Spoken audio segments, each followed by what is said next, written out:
नमस्कार, मी माधुरी चॅनलवर तुमचं सर्वांचं खूप खूप स्वागत आहे। माझे सर्व YouTube फॅमिलीशी आज मी बोलणार आहे। मी YouTube मध्ये कशी आली, YouTube चालू करायची आयडिया मला कशी आली, कशी आली YouTube मध्ये याविषयी मी तुम्हाला आज सांगणार आहे। मी ना माझ्या दोघी मुलींची लग्न झाली तर रिकामीच होऊन जातात ना मुली गेल्यानंतर। दोघी मुलींची लग्न झाली तर मी एकटीच असायची घरी, म्हणून खाली मंदिरात मी भजनासाठी जायला लागली। खाली मंदिर आहे आमच्या इथे, तर भजनाला जायला लागली। 1 तास जाईल बाबा आपला असं म्हणून भजन करताना तिथे जे भजन बोलायचे ते मला खूप आवडायला लागले। मंदिरात भजन मंडळी आहे, तर यूपी वाले सगळे, तर त्यांचे भजन मला खूप आवडायला लागले। मी आधी कधीच भजन बोललेली नव्हती, कधी संसारामुळे मला सवडच भेटली ते भजन करायला, गाणे बोलायला।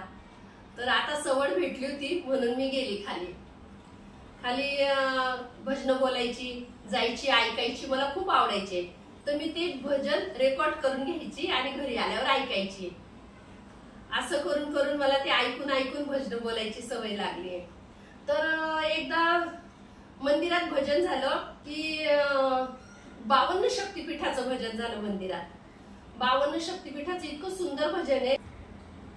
तूने पानी में ज्योत जलाई रे, तेरी जय हो ज्वाला माई रे।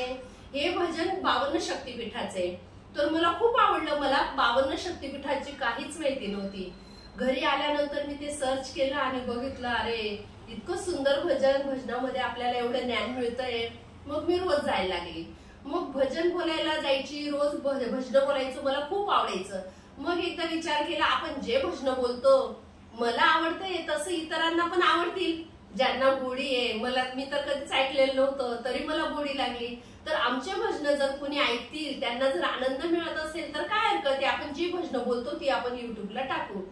त्या हेतूने मी युट्यूबला भजन टाकायला लागली। मी युट्यूब चॅनल ओपन केलं, त्याचं नाव टाकलं भजन सॉन्ग। भजन सॉन्ग चॅनल आहे माझं, त्याच्यावर मी भजन सॉन्ग मध्ये हे भजन टाकायला लागले। त्या चॅनलचे माझे 7,500 सबस्क्रायबर झालेले आणि ते चॅनल माझं मोनो पण झालंय। तर त्याच्यामुळे मी 2.5 वर्षापासून युट्यूबवर काम करते, त्याच्यामुळे मला युट्यूब विषयी बरीच माहिती झालेली आहे। जर तुम्हाला काही प्रॉब्लेम आला तर मला विचारू शकता तुम्ही, मला जी माहिती आहे ती मी तुम्हाला सांगू शकते। नवीन युट्यूबर्स साठी सांगते मी, ज्यांना पण काही प्रॉब्लेम येत असेल तर ते मला विचारू शकतात, कमेंट करा, मी त्यांचे प्रॉब्लेम सॉल्व्ह करू शकते। मला जे नॉलेज आहे ते मी तुम्हाला सांगू शकते। 2.5 वर्षापासून मी युट्यूबवर काम करते। तर लोक ऐकतील, मी कधी विचारही केला नव्हता की आमचं चॅनल मोनो होईल, डॉलर जमा होतील, कधीच विचार केला नव्हता। पण आम्ही ते चॅनल 2.5 वर्षापूर्वी चालू केलं होतं।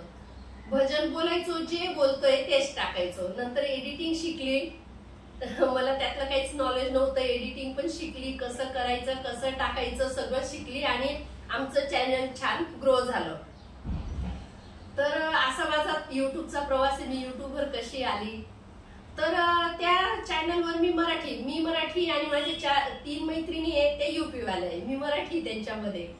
तर मी मराठी पण भजनं टाकायची, हिंदी पण टाकायची, कारण माझे मराठी पण होते त्याच्यात। आम्ही ग्रुपच आमचा मराठी आणि युपी वाल्यांचा ग्रुप असल्यामुळे मराठी टाकायची आणि हिंदी पण टाकायची। दोघे चॅनलला माझे 2 प्रकारचे सबस्क्रायबर आहे, म्हणून मला जे हिंदी सांगतील तर मी हिंदी भजन पण टाकते आणि मराठी म्हणतील तर मराठी भजन पण मी त्या चॅनलवर टाकत असते, 2 चॅनलवर। आमचा 4 जणांचा ग्रुप आहे, 3 फ्रेंड आहे माझ्या युपी वाल्या आणि मी मराठी।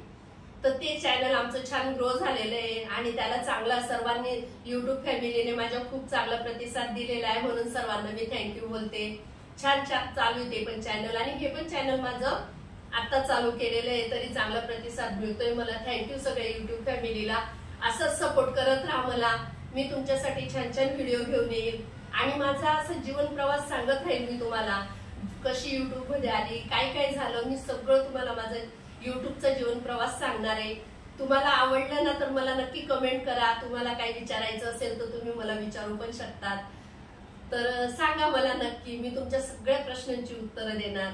भजन सॉन्गवर या, तिथे कमेंट करा, तिथे पण माझ्या मैत्रिणींविषयी काही विचारायचं असलं विचारा। त्या युपी वाल्या आहे, मी मराठी आहे, मी त्यांच्यामध्ये कशी मिक्स झाली, मी युपीचे कजरी, भोजपुरी भजनं पण त्यांच्या सोबत राहून बोलायला लागली।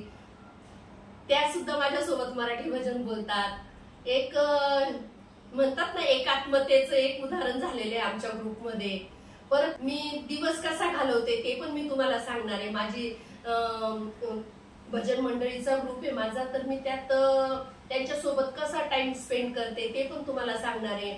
आम्ही कुठे कुठे फिरायला जातो, देवदर्शनाला, फिरायला म्हणजे देवदर्शनाला जिथे जिथे जातो ते पण तुम्हाला सांगणार आहे। सगळं आमचं 40-50 जणांचा ग्रुप आहे, तर तो कसा आम्ही मॅनेज करते मी ते पण तुम्हाला सांगणार आहे। तुम्हाला नक्कीच आवडेल ते ऐकायला। मला नक्की कमेंट करा तुम्हाला ऐकायला आवडेल तर। सगळ्या मैत्रिणींशी भेट करून देईल, सगळ्या दाखवेल तुम्हाला मी। खूप छान ग्रुप आहे, सत्संगी ग्रुप आहे। बघा, वयाच्या 50 वर्षानंतर आपल्याला सगळ्या संसाराचं सगळं कामं निपटून आपल्याला देवाचं पण करणं गरजेचं आहे, कारण शेवटी देवच कामात येणार आहे आपल्याला। बालपण निघून जातं, तरुण पण निघून जातो, पण म्हातारपण निघत नाही। त्यासाठी म्हातारपण चांगलं जाण्यासाठी आतापासून आपण देवाच्या मार्गाला लागलेलं चांगलं, अशा हेतूने मी हा ग्रुप चालू केलेला आहे। खूप छान प्रतिसाद मिळतोय मला। एक मेसेज टाकला की सगळे जण येतात आणि खूप छान मला सपोर्ट करतात, त्याच्यामुळे त्यांनाही मी धन्यवाद बोलते। माझ्या सगळ्या भजन मंडळीच्या ग्रुपला मी धन्यवाद बोलते। सगळे छान मला प्रतिसाद देतात, छान सपोर्ट करतात। त्यांच्या सपोर्टमुळे मी आतापर्यंत इथपर्यंत आलेली आहे। मला खूप आनंद आहे या गोष्टीचा। आणि श्रावण महिन्यात आम्ही कावड यात्रा काढतो, कावड यात्रेला जातो, ते पण व्हिडिओ मी टाकणार आहे कावड यात्रेचे, तुम्ही नक्कीच बघा। श्रावण महिन्यात कावड यात्रा चालू केली। परत देवदर्शनाला जातो आम्ही, जिथे जिथे जातो ते पण व्हिडिओ टाकतो, तर तुम्ही नक्की बघत जा आमचे व्हिडिओ, तुम्हाला नक्कीच आवडतील। सगळा ग्रुप छान आहे माझा, सत्संगी ग्रुप आहे। आमच्याकडून काहीतरी तुम्हाला चांगलं मिळेल, मोटिवेशनल व्हिडिओ टाकणार, आमच्याकडून तुम्हाला काहीतरी चांगलं मिळेल या हेतूने मी हा युट्यूब चॅनल चालू केलेला आहे, की माझे सर्व युट्यूब फॅमिलीला आमच्याकडून काहीतरी ज्ञानच्या गोष्टी दोन तुम्हाला जर ऐकायला भेटल्या, तुमचं जर ज्ञान वाढत असेल आमच्या भजन ऐकून किंवा आमच्या सोबत राहून सत्संगी बनत असणार, तर चांगली गोष्ट आहे। आम्हाला पण खूप आनंद आहे, तुम्ही आमच्या सोबत टाइम स्पेंड करणार, पुढे आमचे व्हिडिओ बघणार, तर नक्कीच तुम्हालाही छान वाटेल आणि तुम्हाला छान वाटेल असेच आम्ही व्हिडिओ बनवणार। तर चांगला आम्हाला सपोर्ट करा, लाईक, शेअर अँड सबस्क्राईब करायला विसरू नका। तुम्हाला माझा व्हिडिओ आवडला असेल तर नक्की लाईक, शेअर अँड सबस्क्राईब करायला विसरू नका। धन्यवाद।